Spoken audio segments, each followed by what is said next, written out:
E se eu te dissesse que o maior perigo para a humanidade não é a falta de inteligência, mas uma contaminação mental silenciosa e coletiva, capaz de transformar mentes brilhantes em cúmplices da destruição? Imagine isso. Um cientista premiado espalhando mentiras, um professor querido apoiando discursos de ódio, um pai amoroso colocando os próprios filhos em risco, não por maldade, mas por estupidez. Não a estupidez que você pensa, mas uma força invisível que transforma mentes brilhantes em marionetes do sistema. Foi isso que Dietrich Bonhoeffer, um teólogo luterano, testemunhou na Alemanha nazista. Ele não viu monstros. Ele viu vizinhos, colegas e líderes espirituais se tornarem instrumentos do mal por estupidez funcional. E o mais perturbador não está acontecendo com os outros. Está acontecendo com pessoas como você, como eu, agora mesmo. É uma teoria tão perturbadora, tão precisa, que entender pode ser a diferença entre manter sua liberdade mental ou se tornar mais uma peça no jogo de quem lucra com sua alienação. Quando pensamos em estupidez, tendemos a imaginar alguém com baixa capacidade intelectual. Uma caricatura de ignorância evidente. Mas essa imagem é um disfarce confortável.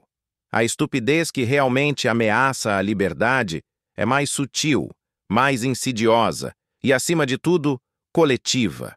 Ela não habita apenas indivíduos. Ela se instala em sistemas, se manifesta em comportamentos padronizados, em verdades aceitas, sem questionamento, em regras que ninguém sabe por que segue, mas segue. A estupidez nesse nível não é uma falha pessoal, é uma força sociológica. Ela age como um vírus que se espalha silenciosamente por meio da cultura, da educação, das instituições. Uma vez internalizada, transforma o senso comum em prisão invisível. As pessoas deixam de pensar não porque não podem, mas porque não precisam. A sociedade já pensa por elas. O normal vira bússola. O aceitável vira moral. O todo mundo faz justificativa. O mais assustador, essa estupidez é funcional. Ela serve para manter a ordem, a estabilidade e principalmente o poder. Pessoas que questionam demais são perigosas. Pensar demais atrasa o sistema. A engrenagem precisa de peças obedientes, não de almas inquietas. É assim que se cria o cidadão ideal para os interesses de qualquer regime, democrático, autoritário ou corporativo. Alguém que consome, vota, compartilha e se indigna dentro dos limites permitidos. Alguém que acredita que pensar é ter opinião, mesmo que essa opinião tenha sido colocada na sua cabeça por um algoritmo ou um apresentador de TV, o resultado? Uma massa de indivíduos que se acredita crítica, mas que na verdade está apenas interpretando um roteiro que não escreveu. Uma sociedade onde a estupidez não é exceção, é estrutura. E quem tenta escapar dela é imediatamente taxado de arrogante, conspiratório ou radical demais. Mas é justamente aí que mora o perigo. Quando a estupidez deixa de ser vista como uma falha e passa a ser uma virtude. Quando questionar é considerado agressivo. Quando pensar profundamente é interpretado como elitismo. É assim que se molda uma geração inteira que sabe tudo, menos pensar por conta própria.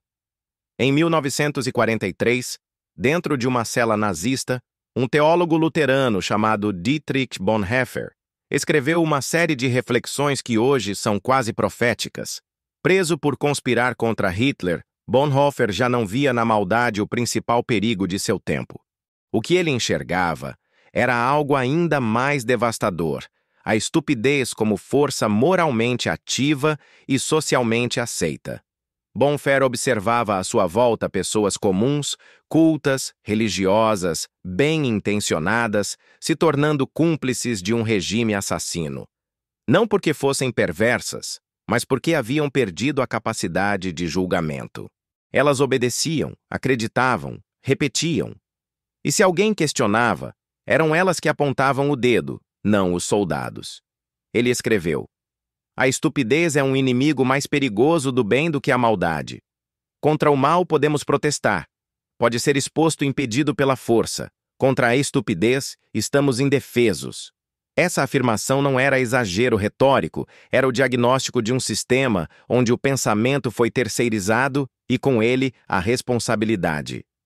Bonhoeffer via professores defendendo doutrinas nazistas, médicos participando de experimentos desumanos, cidadãos denunciando vizinhos judeus, não por crueldade deliberada, mas porque haviam se tornado agentes inconscientes do regime. Eles não matavam. Apenas acreditavam nas ideias de quem matava. E, o mais assustador, se orgulhavam disso, porque dentro da lógica coletiva da época estavam fazendo o certo. A estupidez de Bonhoeffer não era burra, era obediente. E quando a obediência se alia ao intelecto desativado, nasce o cenário perfeito para o totalitarismo. Esse é o ponto crucial da sua teoria, a estupidez como escolha moral, como rendição da consciência individual ao conforto das narrativas dominantes. Uma rendição que, uma vez feita, transforma qualquer um, por mais inteligente, culto ou sensível que seja, em uma engrenagem útil de uma máquina de destruição. Bonhoeffer, executado poucas semanas antes do fim da guerra, mas sua teoria permaneceu não como um alerta contra o passado, mas como uma chave para entender o presente. Porque o que ele viu na Alemanha de 1943 continua vivo nos dias atuais, nos discursos prontos, nos pensamentos terceirizados, nas certezas que ninguém ousa examinar. E a pergunta que ele nos deixou não foi: você é bom ou mau? Foi: você ainda está pensando? Bonhoeffer não entregou apenas uma crítica. Ele entregou uma teoria e talvez uma maldição. Porque depois que você entende o que ele quis dizer, não dá mais para ver o mundo do mesmo jeito. Segundo ele, a estupidez não é uma falha cognitiva, é uma condição ética, um estado em que a pessoa deixa de ser autora de suas próprias ideias e passa a agir conforme comandos externos, mesmo acreditando que está agindo por vontade própria. Não se trata de que, não se trata de acesso à informação. Trata-se de disposição interna para pensar. E essa disposição desaparece quando o indivíduo abre mão do julgamento crítico em troca de pertencimento, segurança ou conveniência. Bonhoeffer percebeu algo devastador. Em tempos de crise, medo e instabilidade, o ser humano tende a buscar amparo em sistemas que lhe prometem ordem. E para que essa ordem funcione, o pensamento individual precisa ser anestesiado. A partir daí, surge o cidadão perfeito para qualquer sistema autoritário, obediente, convicto e incapaz de perceber que está servindo a algo que não compreende. Essa é a raiz da teoria. A estupidez, nesse sentido, não é passiva, é militante. O estúpido não apenas acredita, ele defende, ele repete, ele persegue os que pensam diferente, porque acredita que está salvando o mundo. Ele não precisa de provas, basta-lhe a autoridade de quem o instruiu. E aqui está o ponto mais perturbador. A inteligência não é uma barreira contra essa condição. Verdade, muitas vezes, é uma ferramenta que o estúpido usa para justificar suas crenças. O discurso rebuscado, as referências enviesadas, o uso seletivo da lógica. Tudo isso pode ser mobilizado em favor de uma ideia que nunca foi realmente examinada. Essa é a estupidez mais perigosa. Aquela que tem diploma, que fala bonito, que ganha curtidas, que escreve colunas, mas que no fundo não pensa, apenas ecoa. E quanto mais alto o eco, mais convencido fica de sua lucidez. Bonhoeffer estava certo em temer essa força, porque ela transforma sociedades inteiras em campos de obediência voluntária, onde os que ousam pensar são os loucos e os que seguem cegamente são os virtuosos. É isso que torna essa teoria tão incômoda. Ela aponta o dedo não para o outro, mas para dentro de cada um de nós. A teoria de Bonhoeffer, nascida da observação ética e histórica, hoje encontra respaldo no que há de mais avançado em psicologia e neurociência. O que ele intuía em 1943, a ciência agora explica com precisão desconcertante. Comecemos com o efeito Dunning-Kruger, talvez o mais simbólico. Segundo esse fenômeno, quanto menos uma pessoa sabe sobre um assunto, mais confiante ela tende a ser em suas opiniões. A ignorância não gera dúvida, mas certeza. O incompetente é incapaz de perceber sua própria limitação e justamente por isso se torna vocal, proselitista, intransigente. Mas a explicação não para aí. Experimentos clássicos de conformismo social, como os de Solomon nos anos 1950, mostram como a pressão do grupo leva indivíduos a negar até o que seus olhos veem, apenas para não destoar.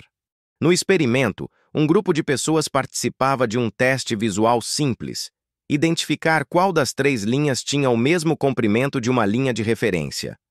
A resposta correta era evidente, mas o que o participante não sabia é que todos os outros estavam combinados para dar respostas erradas de propósito. O resultado? Mais de 70% dos participantes cederam à pressão do grupo em algum momento, escolhendo deliberadamente a resposta errada apenas para se encaixar. Solomon escreveu: a tendência de conformar-se à opinião do grupo é tão forte que muitos preferem errar com os outros a acertar sozinhos. Esse experimento revela uma verdade desconfortável. O medo de estar fora do grupo é mais forte do que o impulso de estar certo. A necessidade de pertencer, de não destoar, de não parecer esquisito, pode levar pessoas inteligentes a abandonar o próprio juízo. É exatamente isso que Bonhoeffer temia, não a estupidez como ignorância, mas como conformismo ativo. A isso se soma o viés de confirmação, uma falha cognitiva onde as pessoas buscam, interpretam e lembram informações que confirmam suas crenças e ignoram o restante. A internet é o paraíso desse viés. Algoritmos entregam exatamente o que o usuário quer ouvir. O resultado é um espelho infinito de certezas, cada um dentro da sua bolha, alimentando sua estupidez com dados personalizados. Mais recente ainda, estudos de neurociência mostram que, diante de informações que desafiam suas crenças, o cérebro reage com as mesmas áreas ativadas quando sente dor física. Ou seja, pensar diferente literalmente dói. É por isso que muitos preferem a simplicidade confortável da repetição ao desconforto exigente da reflexão. Essas descobertas revelam o que Bonhoeffer já temia. A estupidez é um modo de funcionamento humano previsível, programável e altamente explorável. Sistemas de poder, publicidade, propaganda e tecnologia aprenderam a usar esses mecanismos com maestria. O cidadão médio não é manipulado por acaso. Ele é manipulado porque funciona assim. E quanto mais acredita que está imune, mais vulnerável se torna. A ciência confirma: a luta contra a estupidez não é uma guerra contra a ignorância, é uma guerra contra a rendição do pensamento, contra o impulso de se encaixar, de seguir, de simplificar. Pensar é biologicamente custoso, socialmente arriscado, psicologicamente doloroso, por isso é tão raro e tão necessário. Outro experimento que confirma as intuições de Bonhoeffer é o famoso experimento de obediência de Stanley Milgram, realizado em 1961. Milgram queria entender até onde uma pessoa comum iria ao ser instruída por uma autoridade legítima, mesmo que isso implicasse causar dor a outra pessoa.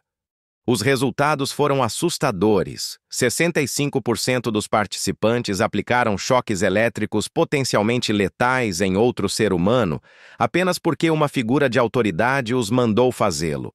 Eles suavam, tremiam, hesitavam, mas obedeciam. Mesmo quando a vítima gritava, mesmo quando parecia desmaiar. Milgram concluiu: a essência da obediência consiste no fato de que uma pessoa vê a si mesma como um instrumento para realizar os desejos de outra e, portanto, não se sente responsável pelos seus atos. Esse experimento não apenas valida a teoria de Bonhoeffer, ele a encena. Mostra que pessoas comuns, sem traços sádicos, são capazes de colaborar com o mal simplesmente porque terceirizaram sua consciência. Não porque são mais, mas porque deixaram de pensar. O mais inquietante, os voluntários não eram fanáticos nem monstros. Eram cidadãos comuns, professores, donas de casa, engenheiros, pessoas como eu e você. A estupidez, portanto, não é ausência de inteligência. É ausência de consciência moral ativa. É seguir ordens, acreditar em autoridades, repetir discursos sem julgamento. E quando isso se torna a norma, qualquer atrocidade pode ser legitimada com frases como "eu só estava fazendo o que me mandaram". A estupidez de hoje não é acidente, é produto, é projeto e está funcionando perfeitamente. Vivemos na era da distração massificada. Enquanto você vê isto, há empresas, plataformas e algoritmos medindo seu tempo de atenção, suas emoções, seus cliques e ajustando em tempo real o que você vê, sente e sutilmente acredita.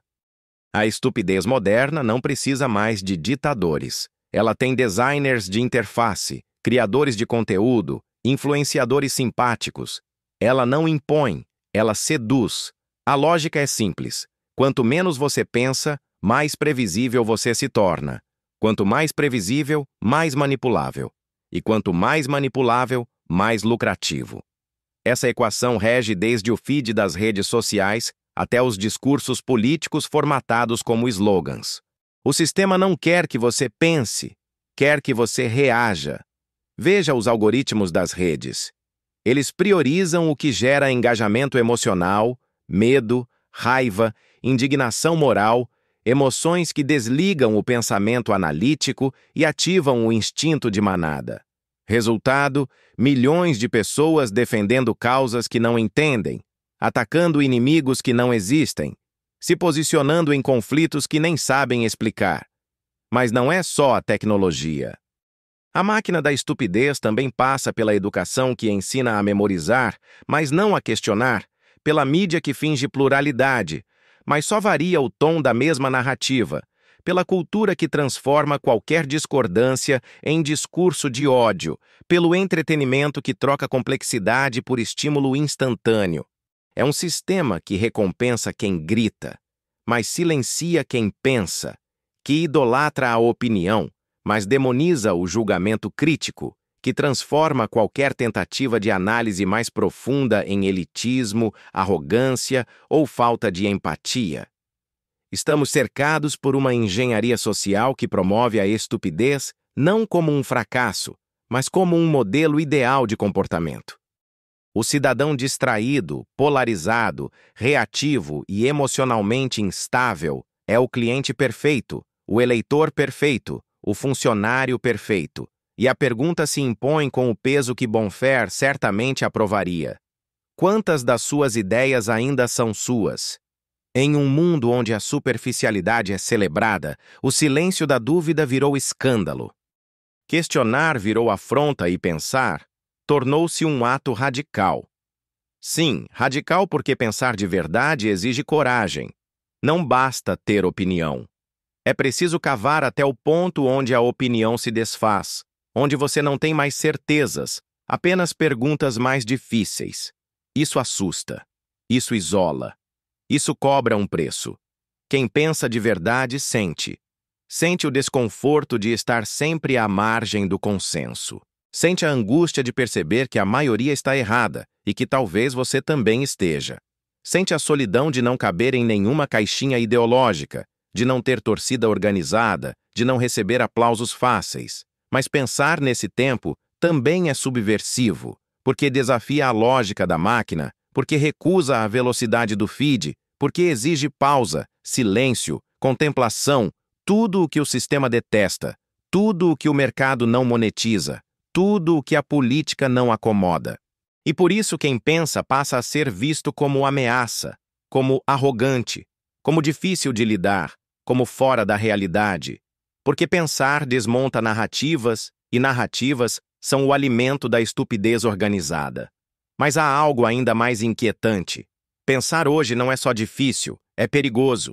Você já percebeu como certas ideias não podem nem ser mencionadas sem que a multidão reaja como se fosse um crime? Já reparou como o discurso do bem se tornou o novo tribunal, onde não há espaço para nuances, contexto ou ambiguidade? Estamos vivendo um tempo em que a maior heresia é pensar com independência, onde o pensamento virou transgressão, onde a busca pela verdade foi trocada pela validação social e o custo de resistir a isso é alto. Você perderá seguidores, será incompreendido, talvez cancelado, será mais solitário, mais inquieto, mais desconfortável, mas também será livre, autêntico, inquebrável. Porque quando você recupera sua autonomia de pensamento, ninguém mais consegue ter o Bonhoeffer da prisão entendeu isso. Ele sabia que pensar é perigoso, mas sabia também que não pensar é fatal. E agora você sabe disso também. Você chegou até aqui? Isso por si só já te coloca fora da média, porque este não é um conteúdo fácil, não oferece soluções rápidas, não entrega um vilão externo para você odiar. Ele aponta para dentro, para o lugar onde a estupidez mais eficaz costuma se esconder, na zona de conforto da sua mente. O que Bonhoeffer nos deixou não foi apenas um alerta, foi uma escolha. Ele mostrou que a estupidez, quando se instala, não precisa de armas. Ela precisa apenas de silêncio, de repetição, de boas intenções não examinadas, de pessoas do bem que se tornam agentes do mal sem perceber, apenas porque pararam de pensar por conta própria. E o que nos resta? Nos resta resistir, pensar, questionar, mesmo quando isso nos torna impopulares, especialmente quando isso nos torna impopulares. Resgatar o pensamento não é mais uma virtude, é uma necessidade, um gesto de sobrevivência intelectual. Porque neste tempo, manter a lucidez é um ato de desobediência e a consciência crítica é o último território livre em uma sociedade que comercializou tudo até a mente. Então, a pergunta final não é se você entendeu a teoria de Bonhoeffer. A pergunta é: você está disposto a arcar com o custo de permanecer lúcido em um mundo que recompensa a estupidez? Porque agora você sabe, e saber cobra um preço, mas há algo mais perigoso do que pagar esse preço. É fingir que não ouviu esse chamado, voltar a dormir com a ilusão de que ainda é você quem pensa. Acordar é incômodo, mas continuar anestesiado é o verdadeiro risco. Não desveja, não se esconda, não devolva essa consciência. Ela é sua e talvez seja tudo o que te reta.